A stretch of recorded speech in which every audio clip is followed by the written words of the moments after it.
Ni hao! Welcome to Taiwan! Kung saan tayo ay mamamasyal sa iba't ibang lugar dito sa Taiwan. Today, day 5 namin and last full day namin dito sa Taiwan. Bukas uuwi na kami. And for today, pupunta kami sa King Tiangang Grassland and sa Beitou District. Yung grassland, yun yung sinasabi nilang parang New Zealand daw of Taipei. And yung Beitou District naman, yun yung parang hot spring capital ng Taipei.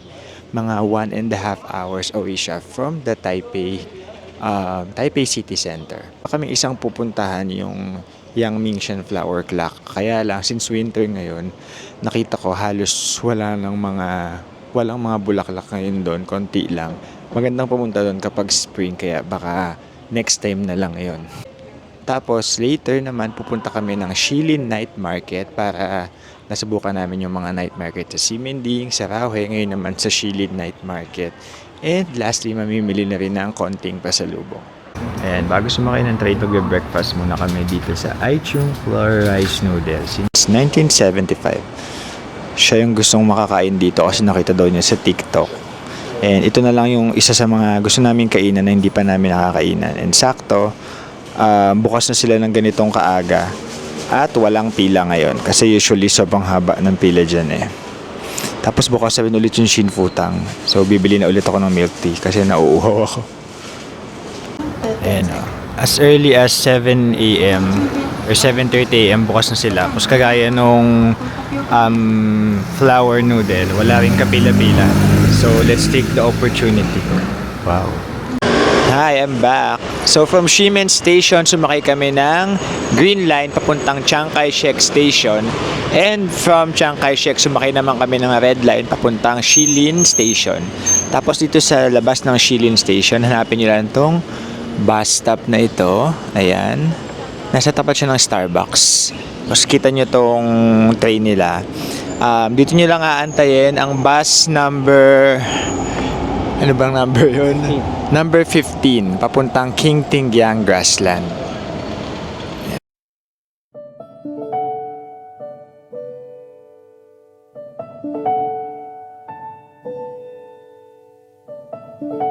Ayan, after mahigit 40 minutes na bus ride, nandito na kami sa King Tiangang Grassland. Maliit lang yung bus and tayo, siksikan talaga, kaya talaga makikipagsiksikan kayo. Tapos ito, kakagaling lang namin dito sa parang visitor center nila. And from here, ayan naman na siya. Hindi ka na mag-hike na super layo. Sigsag nga din pala yung daan papunta dito. At malamig.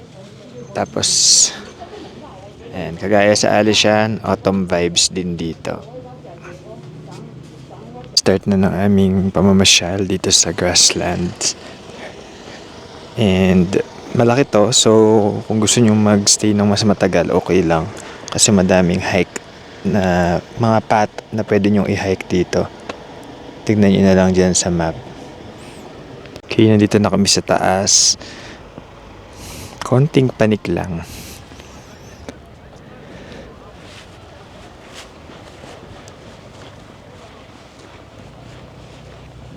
Pang saglit na hike lang.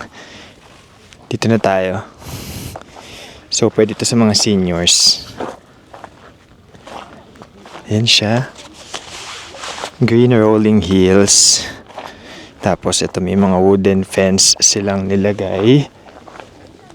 And, dun sa mga damuhan, ayan, madaming kalabaw. Lapitan natin.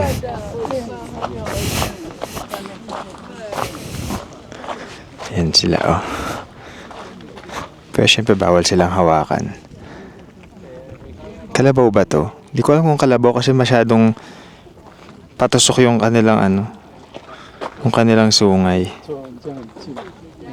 Ayan. So ayan, malaki to. Hanggang doon sa dulo pwede kayong pumunta kung gusto nyo.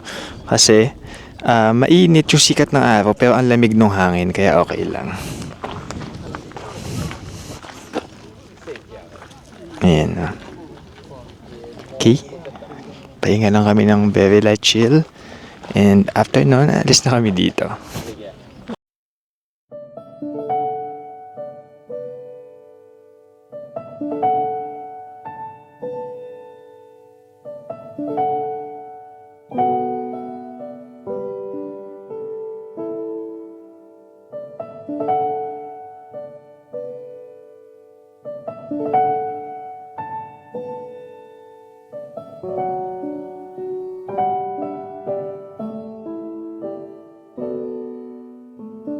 After namin dito, sasakay lang ulit kami ng bus. Punta naman kami sa Bay 2. Doon kami magla-lunch and mamamasyal sa mga hot springs doon.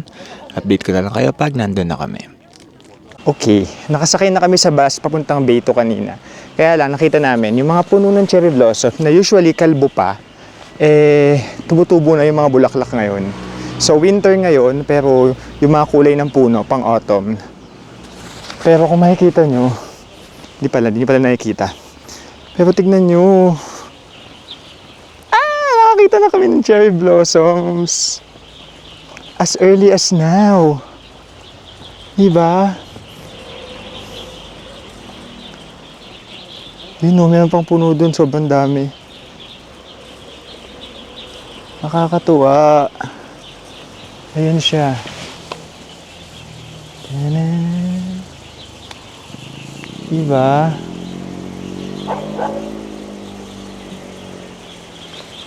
Okay, magpipicture lang kami dito. One moment.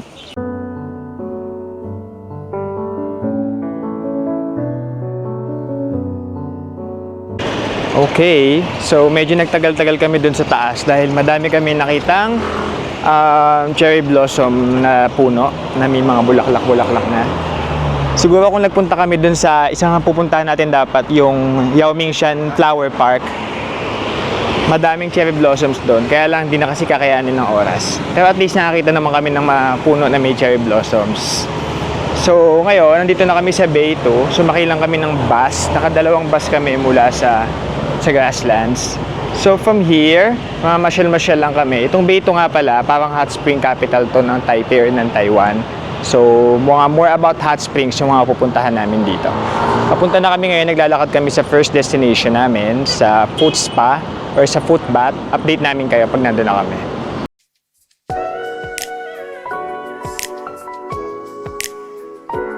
Okay, we're here na. Nandito na kami sa public hot spring, pero paalang. Ayan o, ang daming tao. Nakaupo sila. Park talaga to. Tapos, ayan, meron silang hot spring na pwede kang umupo. Ibababad mo yung paa mo sa mainit na tubig. Libre lang yan. Okay, free lang tong hot spring na to. Kailangan mo lang maghugas ng paa dito bago ka lumublob doon. Ayan.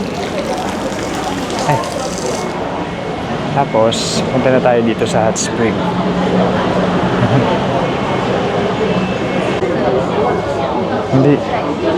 Hindi naman. Okay, mainit pala. Mainit.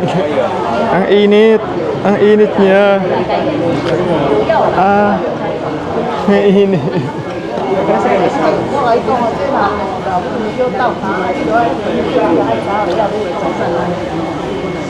Siya din niya sinubukan eh. Okay na. Alis na agad kami dito kasi ang init ng hot spring. Pero at least nasubukan namin mag-hot spring talaga. Kahit pa lang. Okay, tapos na kami doon sa foot hot spring na pinuntahan namin. Ako lang sumubok pero super init kaya hindi rin kayo tatagal. Ngayon, naglakad lang kami. Dito kami papunta sa historic train station.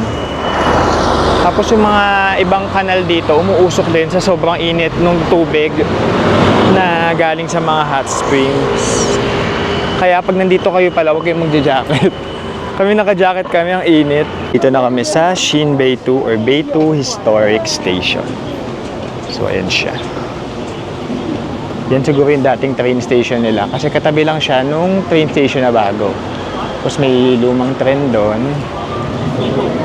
And ito yung, ewan ko kung ito ba yung lumang station ng tren nila. So, magpipicture lang kami dito sa banda dito. Yan lang siya.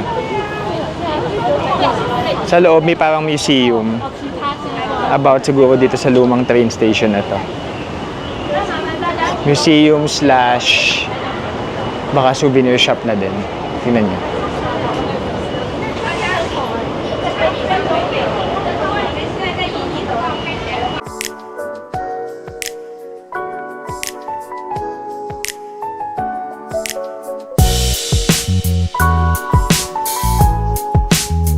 Next stop namin ay pupunta naman kami sa public library dito. Taipei Public Library sa Bay 2. Hindi kami papasok kung pipicture lang kami kasi maganda itsura niya sa labas. Yan siya, pupuntahan namin yung harapan niya.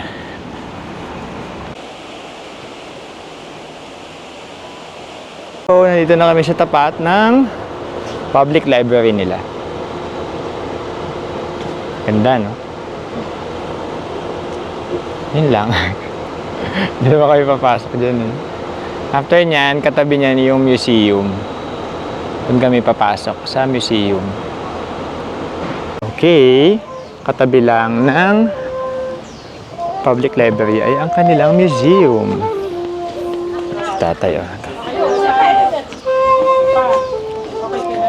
Okay, pagkapasok ng museum, maghubad kayo ng sapatos. Lalagay nyo sa locker na free lang naman. Tapos bibigyan nila kayo ng tsinelas. Ayan. Nagko-collect nga pala kami ng stamp dito kaya yun siya, excited na excited siya.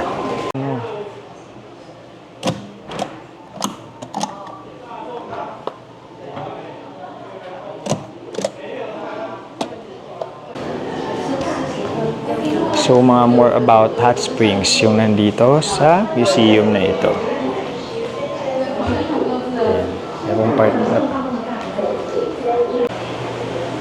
Tapos meron ditong parang tatami, open area kung saan pwede kayong umupo habang nakatapat sa electric fan. Tapos yung pakiramdam ng nandito sa loob na to is parang kang nasa loob ng mga makalumang hot springs dati.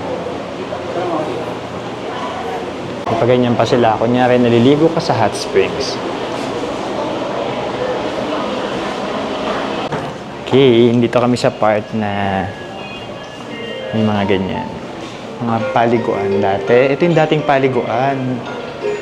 Ito yung dating hot spring, tapos ngayon, museum na. Yan o.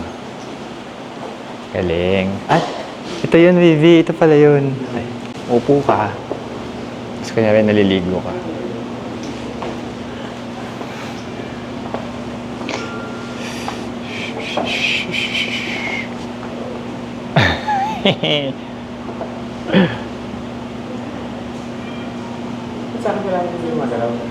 Ay, ang galing. Mayroong part na talagang may malaking onsen o poro hot spring.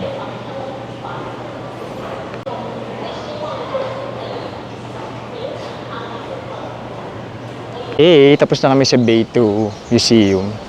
Sobrang saya na loob. Sobrang interactive ng museum na ito. And madami kang pwedeng gawin. And madami kang matututunan about hot springs. Pero wala kaming natutunan kasi di kami nagbabasa. So punta na kami sa last destination ng aming Bay 2 DIY trip. Pupunta naman kami sa Thermal Valley or Hell Valley ba yun? Basta doon yun. Tahan lang namin. And update namin kayo pag nandun na kami. Okay, nandito na kami sa Thermal Valley. Yung mga kanal, yung mga sapa dito sa Bay 2, umuusok talaga siya. Kasi nga, hot spring area talaga to. And sobrang daming hot spring resorts dito. Tapos yan yung Thermal Valley. Super init ng tubig daw dyan. Kaya bawal maglublob ang mga tao. Kasi pag naglublob ka, ay last na lublob mo na.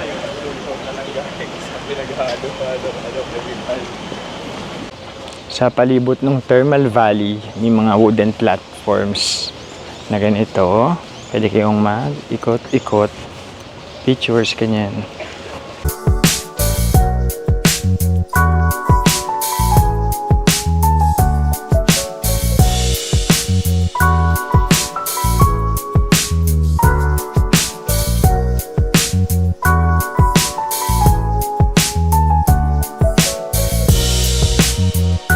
My God, ang dami nga.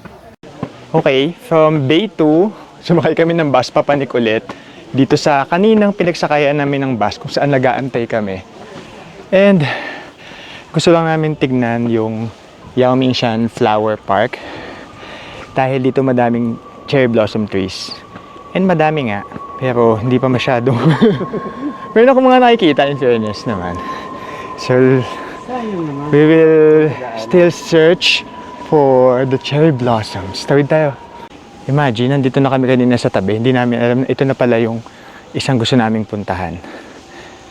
naisip lang namin na since madaming cherry blossoms yung mga puno doon sa baba, baka madami na rin dito. So pumanik kami. And wala pa siya. Hindi, meron naman. Kung nakikita nyo, ayan.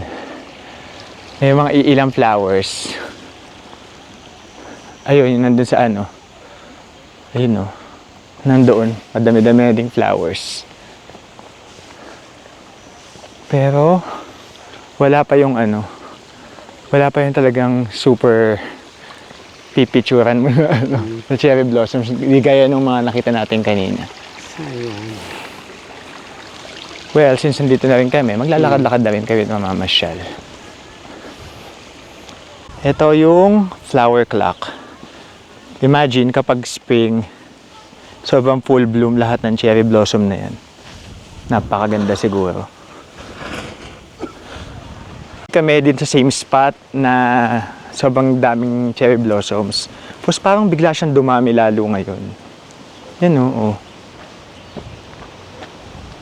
Ganda, no? Pero ganun pa rin sa picture. Tapos sa baba meron din. Nakita kaming daga.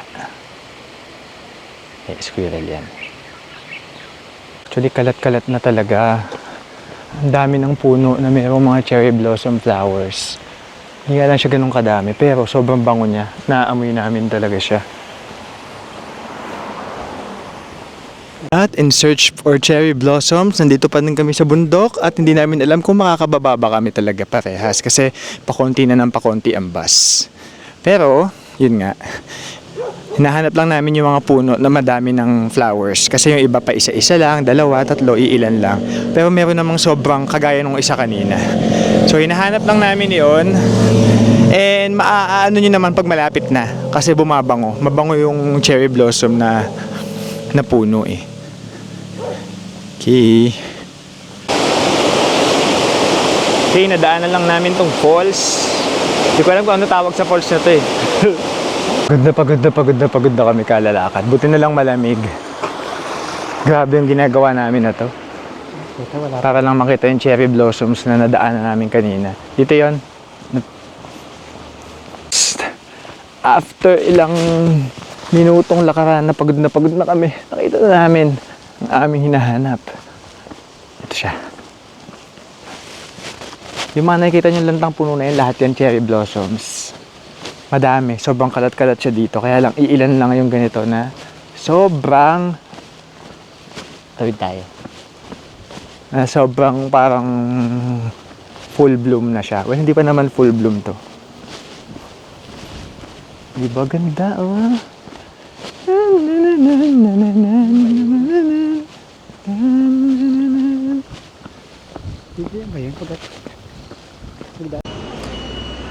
Ayan, we're back. Sobrang nakakapagod yung ginawa namin na yon.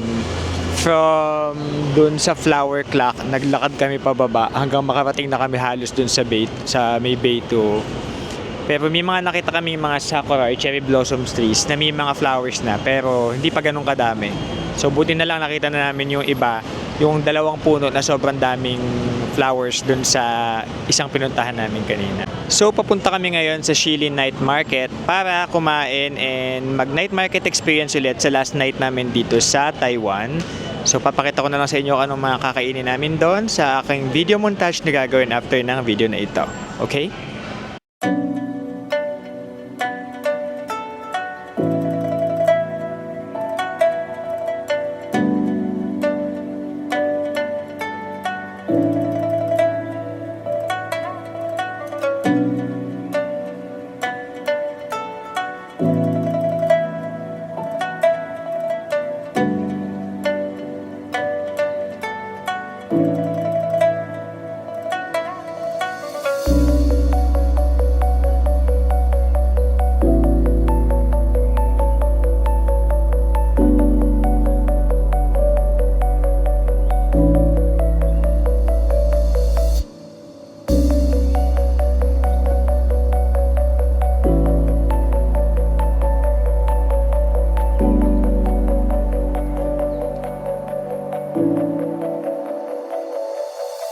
Hello. Ayan, after namin sa Shilin Night Market, bumalik na kami sa Ximending. And nagkain-kain din ng konti. Tapos namili ng mga pasalubong. Tapos ngayon nagpunta kami, kakagaling lang namin Carrefour. Mag-aalauna na, 12:30 AM na. 24 hours naman bukas yun. And mas mura yung mga pasalubong doon na mga mochi-mochi compared doon sa Siminding.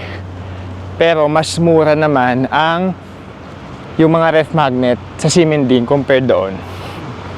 So ayan, pag uwi namin, mag-aayos lang kami ng maleta and bukas ang flight namin 10 AM. So tatapusin ko na ang aking Taiwan vlog season 1 dahil gusto namin bumalik syempre. And masaya kami kasi nakapunta kami ng Taipei Zoo, Mekong Gondola, ng mga Yelyu, Jufen, Shifen, mga night markets, Alisha na super ganda, Ulay na maganda din, tapos Tang-tang-tang. King Tinggang, nag-grassland kami, nag-Beitu, Flower Clock, Yangmingshan, at naka-experience kami ng winter. Dahil winter sa Taiwan ngayon, naka-experience kami ng autumn kasi yung mga puno dito is talagang autumn colors talaga siya. And naka-experience kami ng spring kasi nakita kami ng mga cherry blossoms kanina doon sa taas. So, sulit naman. Naka-experience din kami ng summer kasi ang init nung day 1 namin. Kaya, ayun. So, tatapusin ko na ang Taiwan vlog na ito hanggang sa susunod. Salamat sa panonood, mga kababayan. Sheshe, good night!